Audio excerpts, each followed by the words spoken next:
Slicing करते वक्त आप वैल्यूज को स्किप भी कर सकते हैं। जैसे ये स्ट्रिंग है टेक्स्ट अमेजिंग, इसमें अगर आप लिखेंगे 1:6:2 तो ये MZN को प्रिंट करेगा। यहाँ पे 1 हमारा स्टार्टिंग इंडेक्स है, 6 हमारा एंडिंग इंडेक्स है जो कि जाएगा 6-1 यानी 5 तक, एंड 2 हमारे हैं नंबर ऑफ स्टेप्स, यानी हम कितने स्टेप्स को स्किप करके आगे बढ़ना चाहते हैं। अगर नंबर ऑफ स्टेप हमारे n होंगे तो हमारे n-1 करेक्टर स्किप होंगे, यानी अगर 2 हैं तो एक एक करेक्टर स्किप होके प्रिंट होगा। सो इन तीनों एग्जांपल्स में मैंने स्टार्टिंग वैल्यू का इंडेक्स लिया है 1 और एंडिंग इंडेक्स लिया है 6 जो कि लेंथ -1 है, और नंबर ऑफ स्टेप्स लिए 1, 2 और 3 रेस्पेक्टिवली। तो नंबर ऑफ स्टेप्स जब 1 होंगे तो ये आउटपुट आएगा, नंबर ऑफ स्टेप्स अगर 2 होंगे तो ये आउटपुट आएगा, और नंबर ऑफ स्टेप्स अगर 3 होंगे तो ये आउटपुट आएगा। इसके अलावा कुछ एडवांस स्लाइसिंग टेक्निक्स भी होती हैं।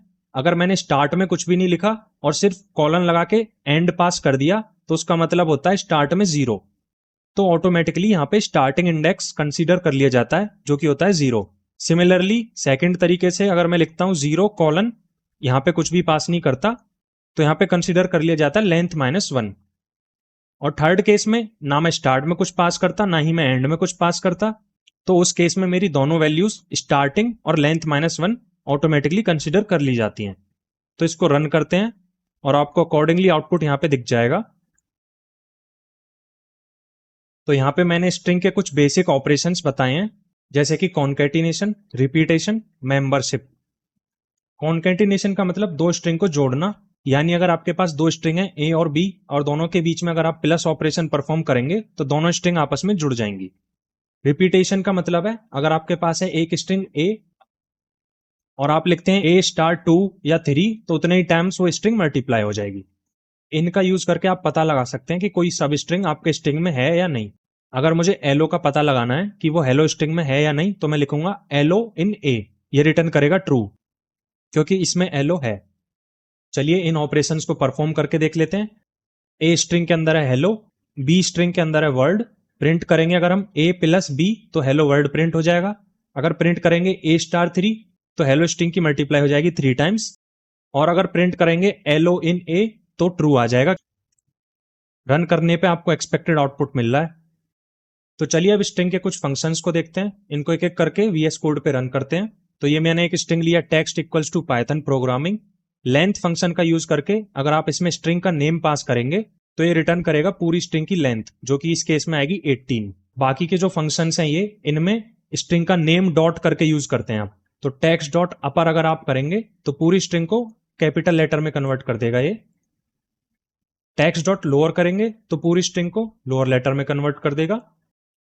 टेक्स्ट डॉट रिप्लेस का यूज करके आप किसी वर्ड या अल्फाबेट को रिप्लेस कर सकते हैं। पहले आपको लिखना है वो वर्ड या अल्फाबेट जो आपको रिप्लेस करना है, कॉमा लगा के वो वर्ड या अल्फाबेट जिससे रिप्लेस करना है। यानी अगर आपको पाइथन को रिप्लेस करना है जावा से तो आप लिखेंगे पाइथन कॉमा जावा, तो पाइथन प्रोग्रामिंग को ये कर देगा जावा प्रोग्रामिंग। स्प्लिट फंक्शन का यूज करके आप इस स्ट्रिंग को तोड़ सकते हैं। जैसे टेक्स्ट डॉट स्प्लिट करेंगे तो ये दोनों वर्ड्स अलग अलग स्प्लिट कर देगा, पाइथन को अलग प्रोग्रामिंग को अलग। फाइंड फंक्शन का यूज करके आप किसी वर्ड या अल्फाबेट की प्रेजेंस को पता लगा सकते हैं। एंड्स विद फंक्शन का यूज करके आप पता लगा सकते हैं कि आपकी स्ट्रिंग इस वर्ड या अल्फाबेट से एंड हो रही है या नहीं। ये रिटर्न करता है ट्रू या फॉल्स। काउंट फंक्शन का यूज करके आप किसी अल्फाबेट को काउंट कर सकते हैं कि वो कितनी बार आ रहा है, और आपको एक्सपेक्टेड आउटपुट यहां पे मिल जाएगा। स्ट्रिंग्स में काफी सारे फंक्शंस होते हैं, मैंने यहाँ पे कुछ बेसिक और जो काफी ज्यादा यूज किए जाते हैं वो फंक्शंस को डिस्कस किया है। अब आप लोगों का काम यहाँ पे ये है, आप कुछ स्ट्रिंग्स के फंक्शंस को सर्च करिए गूगल या चैट जीपीटी से, एंड टाइम स्टैम्प के साथ आप कमेंट करके बताइए एक एक नया फंक्शन। इससे हम सभी लोगों की नॉलेज बढ़ेगी स्ट्रिंग के फंक्शंस के लिए। अब आते हैं एस्केप सीक्वेंस कैरेक्टर्स।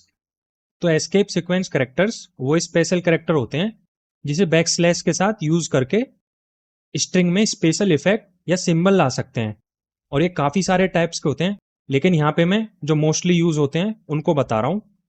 सो ये 4 टाइप के हमारे एस्केप सीक्वेंस कैरेक्टर हैं, \n, \t, और अगर आपको स्ट्रिंग के अंदर ही बैकस्लैश देना है तो आप बैकस्लैश के बाद एक और बैकस्लैश लगाएंगे।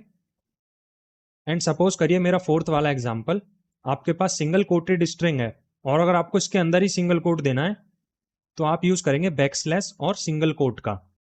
इससे आपके स्ट्रिंग के बीच में एक सिंगल कोट आ जाएगा।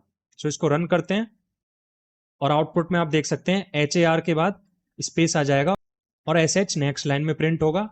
सिमिलरली O और D के बीच में एक टैब का स्पेस आ जाएगा एंड यहाँ पे C के बाद एक बैकस्लैश आ गया और N के बाद एक सिंगल कोट आ गया। So thank you guys for watching this video. Next video में हम लिस्ट और टपल के बारे में पढ़ेंगे।